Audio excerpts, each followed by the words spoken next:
la revelación y redención plena de los hijos de Dios.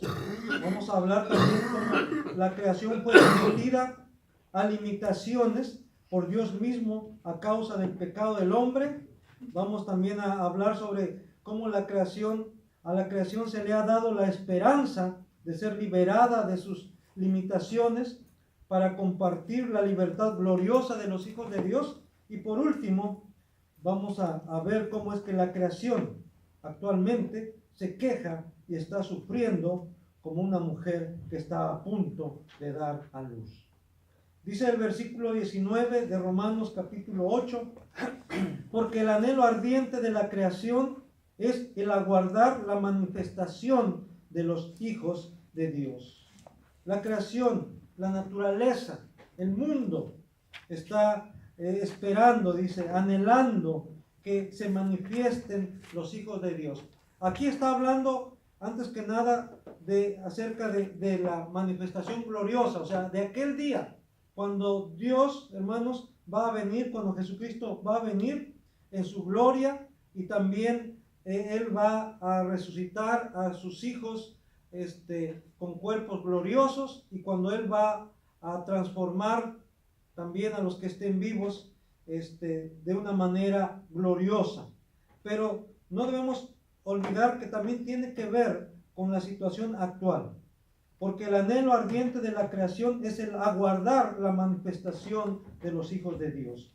Aquí se hace referencia a la creación irracional, tanto animada como inanimada. Animada incluye peces, aves, reptiles, mamíferos, plantas, hongos, rocas, etcétera, todo lo que tiene vida. Incluso podríamos decir aquí helechos, bacterias, todo eso, todo lo que tiene vida. También aquí excluye a los ángeles, tanto a los fieles como a los caídos. Los primeros porque ellos nunca han sido sometidos a algún tipo de futilidad, y a los segundos porque nunca tienen ni tendrán el deseo de ser restaurados. Entonces ellos no están esperando la manifestación gloriosa de los hijos de Dios. Ellos no están, los ángeles que han sido fieles, ellos han permanecido así como Dios los creó, y por lo tanto, aunque ellos están preocupados y ellos están atentos a lo que está pasando con los redimidos, sin embargo, ellos saben muy bien qué va a pasar.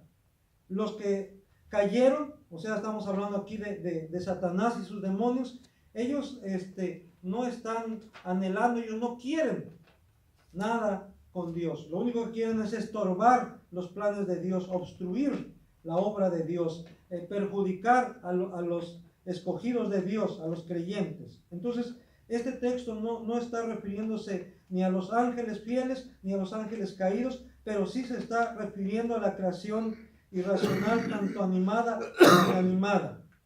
Y cuando hablamos de la creación inanimada, pues estamos hablando de rocas, estamos hablando de minerales, estamos hablando de aquellos que no tienen vida, pero que sí tienen existencia, que sí ocupan un lugar en el espacio. Ellos de alguna manera en la escritura son personificados. Se nos habla de que los montes alaban a Dios, de que aún los árboles dan palmadas de aplauso, de que los ríos, de que toda la creación glorifica a Dios, pero también, hermanos, aquí nos está diciendo que la creación está gimiendo, que la creación está limitada a causa de la maldición que vino sobre ella por el pecado del hombre, y también por los efectos que el pecado ha tenido sobre ella. Entonces, la creación está limitada, y eso también lo vamos a ver un poquito más adelante. Está limitada en ciertos aspectos y no puede glorificar a Dios como quisiera. Dice, es pues entonces la creación irracional, animada e inanimada, a la que denominamos naturaleza, la que está gimiendo y anhelando, esperando, y ahí hay una palabra en griego que es apokaradokia, que da la idea de estar en espera, con la cabeza levantada, como estirándose así en puntitas para ver ¿a qué horas? ¿A qué horas se manifiesta la gloria de Dios sobre sus hijos? Porque la creación no sabe exactamente, al igual que usted y yo no sabemos el día ni la hora, pero sabemos que va a pasar un día. No sabemos cuándo, sí sabemos cómo, porque la Biblia lo dice, pero la creación también no sabe ni cuándo ni cómo, y por eso está a la expectativa, como dice ahí, ¿verdad? De pie, estirando el cuello, así como en puntillas, esperando el momento en que los hijos de Dios han de ser glorificados. ¿Y cuándo será esto? Cuando Jesucristo venga por segunda vez. Quiero citar a William Hendrickson en su comentario a los Romanos. Él dice: la creación entera anhela ardientemente la revelación de los hijos de Dios, porque dicho evento significará también gloria para toda la creación.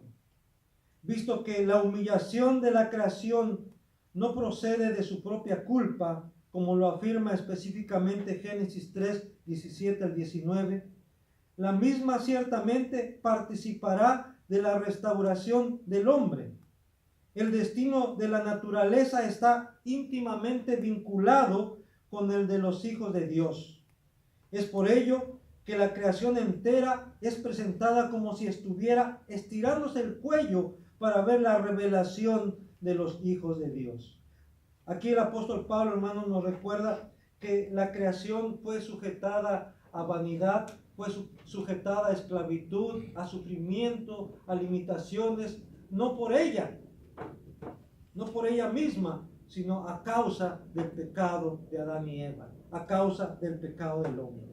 Pero así como Dios hizo una promesa a Adán y a Eva acerca de la salvación, acerca de la restauración, también, hermanos, la creación va a ser restaurada, va a ser restablecida cuando también se termine el pecado y sus efectos. Por eso la creación lo sabe y está a la expectativa, está esperando ese día, ese momento. La creación fue sometida a limitaciones por Dios mismo a causa del pecado del hombre. Dice el versículo 20: porque la creación fue sujetada a vanidad, no por su propia voluntad, sino por causa del que la sujetó en esperanza. Dice en Génesis 1, 17 al 19, y al hombre dijo: por cuanto obedeciste a la voz de tu mujer, y comiste del árbol de que te mandé diciendo, no comerás de él, maldita será la tierra por tu causa. Con dolor comerás de ella todos los días de tu vida. Espinos y cardos te producirá, y comerás plantas del campo.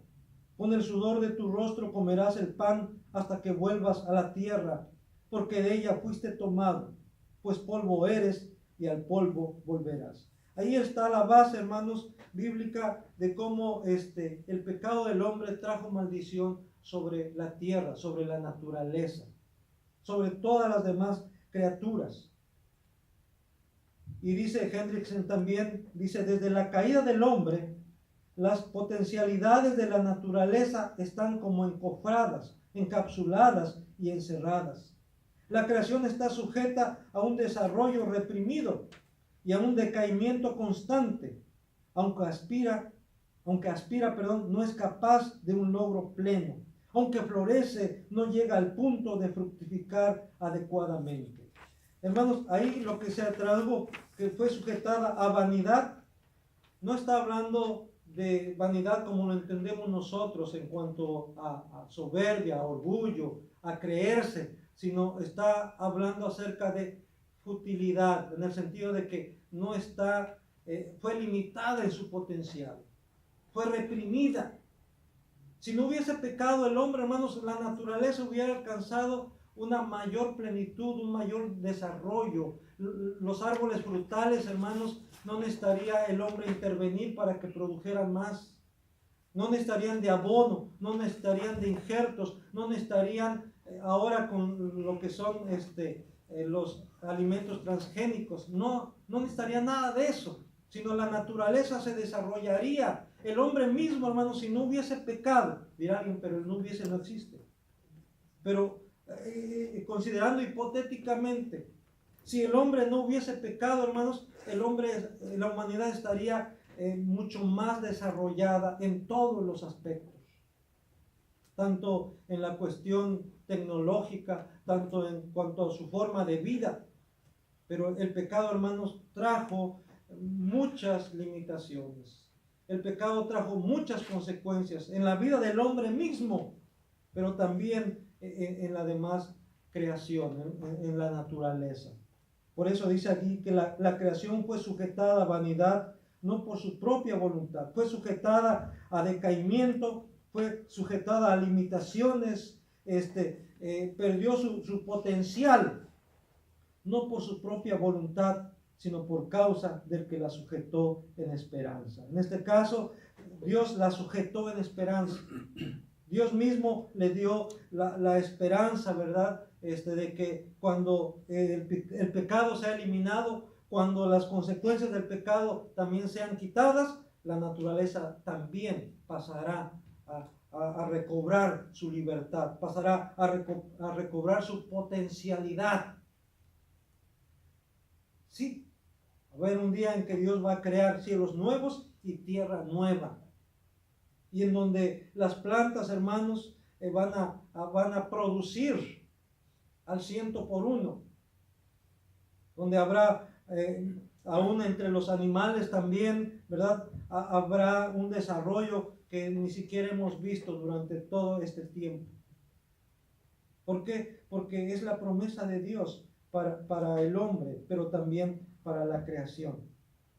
Dice MacArthur también comentando este pasaje, dice: cuando Adán y Eva pecaron al desobedecer el mandato de Dios, no solamente la humanidad, sino toda la tierra y el resto del mundo quedó bajo maldición y se tornó corruptible.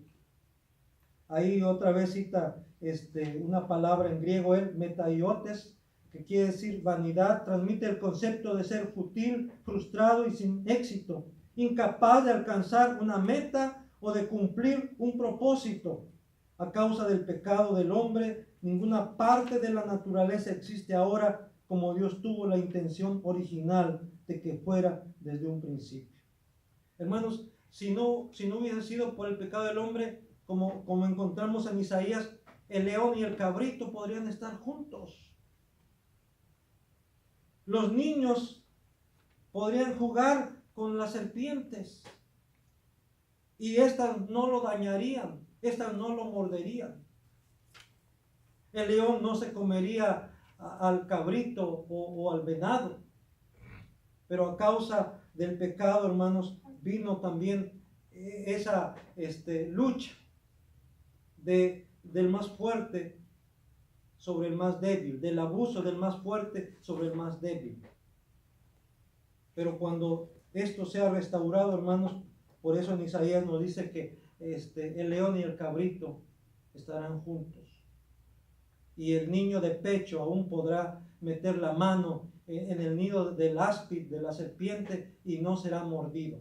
Porque dice: no habrá nada que haga daño sobre mi santo monte, dice el Señor.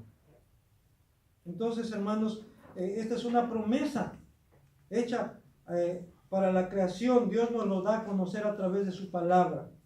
Pero vemos cómo también a la creación se le ha dado la esperanza de ser liberada de sus limitaciones para compartir la libertad gloriosa de los hijos de Dios. En el versículo 20, en la segunda parte de Romanos 8, y el versículo 21, dice así: por causa del que la sujetó en esperanza, porque también la creación misma será libertada de la esclavitud de corrupción a la libertad gloriosa de los hijos de Dios. Porque también la creación misma, dice, será libertada de la esclavitud de corrupción a la libertad gloriosa de los hijos de Dios. ¿Cuándo comenzó esa esclavitud sobre la creación? Cuando Adán y Eva pecaron. La creación fue sometida, la naturaleza fue sometida a esclavitud, a limitaciones, a corrupción, pero también va a ser libertada juntamente con los hijos de Dios. MacArthur también en su comentario dice, aunque diversas organizaciones y agencias del medio ambiente realizan en la actualidad esfuerzos nobles para proteger y restaurar los recursos y regiones naturales, no tienen manera de revertir el curso de corrupción que ha devastado continuamente tanto al hombre como su ambiente desde la caída. Es tal la capacidad destructiva del pecado que la desobediencia de un solo hombre trajo corrupción al universo entero. Descomposición, enfermedad, dolor, muerte, desastres naturales, contaminación y todas las demás formas de malignidad no cesarán hasta que el que envió la maldición se encargue de quitarla y crear un cielo nuevo y una nueva tierra. Y da como referencia 2 de Pedro 3:13 y Apocalipsis 21:1. Hermanos, vemos de veras cómo hay movimientos, hay organizaciones que están luchando para que el hombre no siga ya más dañando, no siga destruyendo ya más el medio ambiente. Y está bien, esto es loable. Incluso, hermanos, usted y yo deberíamos de ser elementos activos en estos movimientos de ecologistas, de salvaguardar nuestro ambiente. Por ejemplo, eso de no al popotillo, no al popote, hermanos, está bien, hágalo. Si puede tomarse su bebida sin popote, hágalo. Si puede dejar de comprar desechables, hágalo. Si puede dejar de comprar bebidas, sus envases desechables, pues hágalo también. Si podemos prescindir de las bolsas de plástico, también, hermanos. Esas son medidas, dirán, pero es más fácil. Pues sí, es más fácil. Pero, hermanos, aquí tenemos un reto. Podemos recordar que usted y yo somos los hijos de Dios. Y la creación está esperando que los hijos y las hijas de Dios se manifiesten, que no sean como todo el mundo, sino que marquen una diferencia. Y esa diferencia la vamos a marcar no solamente en nuestra forma de vida moral, sino también cómo estamos protegiendo el medio ambiente, cómo estamos cuidando nuestro medio ambiente. Si puede usar lo menos posible el aire acondicionado de su carro, hágalo. Mira, mi carro ni tiene aire acondicionado, pero si tuviera, entonces por ese lado, tome conciencia de todo ello. Hay muchas cosas que debemos de tomar en cuenta, pero empecemos con lo más básico, con lo más fundamental. Incluso usted sabe cuántos miles de litros de agua se utilizan para producir un pantalón de mezclilla, por ejemplo. Entonces, si podemos nosotros no estrenar tan seguido, ¿verdad?, pantalones de mezclilla, mejor. El mundo solamente está pensando en la moda, solamente está pensando en estrenar, si tiene recursos, ¿verdad? Pero, hermanos, cada prenda que se produce, cada bebida que se produce de soda, de cerveza, son cientos de litros por cada, no estoy exagerando. Miles, hablando ya, millones, hablando ya de empresas como refresqueras o cerveceras. Y nosotros no decimos nada, no hacemos nada, no tenemos conciencia de cómo están explotando el agua. Empresas transnacionales, empresas refresqueras, empresas cerveceras, están agotando nuestra agua y no decimos nada, y no hacemos nada, incluso seguimos comprando sin ningún problema. La creación está gimiendo, esperando la manifestación de los hijos de Dios, de las hijas de Dios. Aquí debemos mencionar lo que el postrer Adán, Cristo, vino a hacer para contrarrestar los efectos devastadores de la caída, comenzando con la reconciliación del hombre con Dios. En Romanos 5:1 dice, justificados pues por la fe, tenemos paz para con Dios por medio de nuestro Señor Jesucristo, trayendo vida donde había muerte. El pecado, la desobediencia de Adán trajo la muerte, y y no solamente él, sino también para toda su descendencia. Pero también por la obediencia de uno, de Cristo, vino la vida, vino la bendición sobre todo aquellos que creen en él. Y Juan declara que el Hijo de Dios vino para deshacer las obras del diablo, ahí en 1 de Juan 3:8. Jesús también, cuando fue cuestionado por los discípulos de Juan el Bautista acerca de que si él era el que había de venir o esperaban a otro, ¿qué le respondió? Dice ahí en Marcos 11:4-5. Respondiendo Jesús les dijo: id y haced saber a Juan las cosas que oís y veis. Los ciegos ven, los cojos andan, los leprosos son limpiados, los sordos oyen, los muertos son resucitados, y a los pobres es anunciado el evangelio. Jesús por respuesta dice: vayan y díganle a Juan que los efectos del pecado están siendo revertidos, están siendo anulados. Entonces, de esa manera él estaba diciéndole a Juan: sí, yo soy el que había de venir. Yo soy aquel que Dios prometió allá en el jardín del Edén a Adán y Eva. Yo soy la simiente de la mujer. Yo soy el que va a aplastar, la cabeza de la serpiente, el que va a derrotar a Satanás. Él es Jesucristo.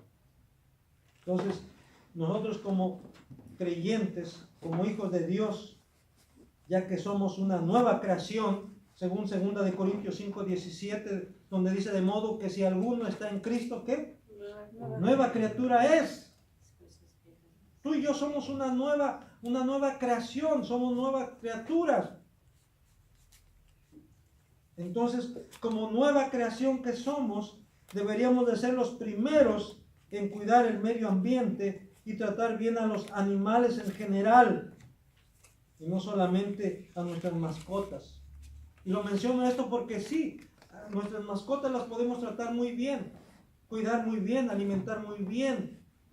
No las pateamos, no les damos con la escoba o con la chancla. Pero fuera de eso, menospreciamos a los demás animales, y más si están roñosos, y más si se están feos, ¿verdad? Porque para bonito solamente mi perrito, solamente mi gatito. Los demás están todos feos, ¿no? Esos animales que están feos, esos animales que están en la calle, es por la irresponsabilidad de la gente, del hombre. Esos animales que están roñosos, es porque el hombre los ha descuidado, ha sido irresponsable. Entonces, hermanos, la creación gime a una. Esos animales están gimiendo, están sufriendo, y están sufriendo a causa del pecado del hombre, de la irresponsabilidad del hombre.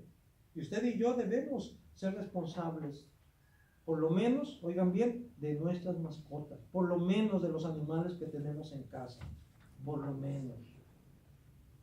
Y si podemos, como dice, alivianar un poco el dolor de otros animales, aunque no sean nuestros, hagámoslo, porque son creación de Dios. Porque la creación gima una, esperando la manifestación de los hijos de Dios. La creación actualmente se queja y está sufriendo como una mujer que está a punto de dar a luz.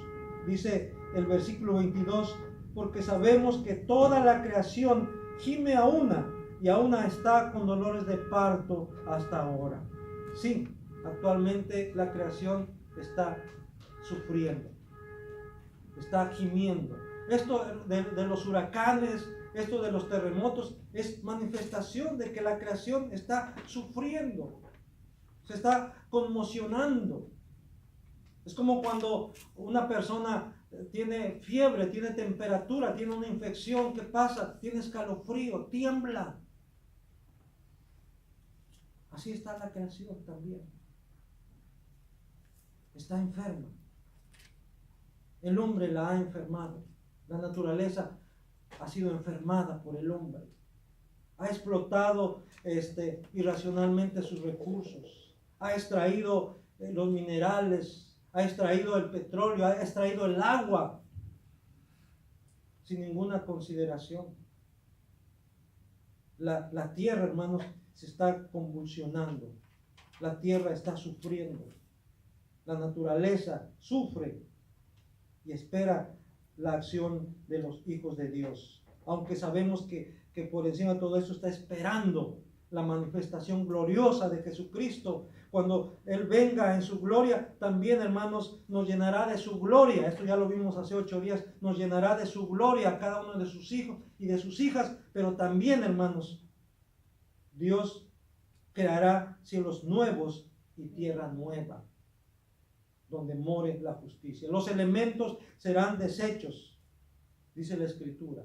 Esta tierra, estos elementos van a ser consumidos por el fuego.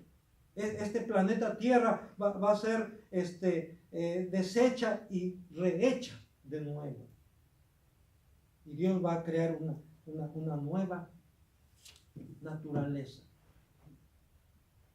Dios va a restaurar a la creación, a su orden, a su origen, así como Él había pensado, así como Él había creado, más bien dicho, desde un principio. Así la naturaleza va a ser restaurada. Y tal vez alguien dirá, y entonces los testigos de Jehová tienen razón cuando presentan esas imágenes en donde vemos familias completas haciendo picnic allá en el campo. Bueno, es una imaginación que ellos tienen. Pero yo creo que se quedan cortos en su imaginación, en sus dibujos. ¿Por qué? Porque es algo que nunca hemos visto cómo va a ser. Porque Dios va a restaurar a la creación como en un principio, como nunca antes lo hemos visto tú y yo. Y por eso, hermanos, debemos también anhelar que el Señor venga pronto, como dice en Apocalipsis. Sí, ven, Señor Jesús. Ven pronto a restaurarnos, porque como vamos a ver dentro de 8 días, nosotros también gemimos, dice, dentro de nosotros mismos, esperando también la redención de nuestro cuerpo, esperando también ser liberados de estas limitaciones que tenemos, esperando ser liberados de la corrupción también que hay en nosotros. Por eso el anhelo del Espíritu Santo, hermanos, también es el mismo, de que seamos liberados, porque sabemos que toda la creación gime a una y aún está con dolores de parto hasta ahora. Y quisiera nada más citar lo que también dice Hendrickson, aunque ya no ocupo aquí en nuestro boletín, pero él dice, es interesante ver, dice que habla de dolores de parto, no dolores de muerte. Y él cita a Calvino, dice, ¿por qué? Porque esto quiere decir que sí, está en dolores, en convulsiones, pero no de muerte, sino de dar a luz una nueva creación. Así como la mujer que está en dolores de parto, ¿verdad? Y va a dar a luz a un nuevo ser, así también la naturaleza está convulsionándose, está en dolores de parto, porque sabe que viene una nueva creación. Por eso termino leyendo allá en la segunda carta del apóstol Pedro, y esto es casi como la conclusión, como el resumen, en segunda de Pedro, capítulo 3.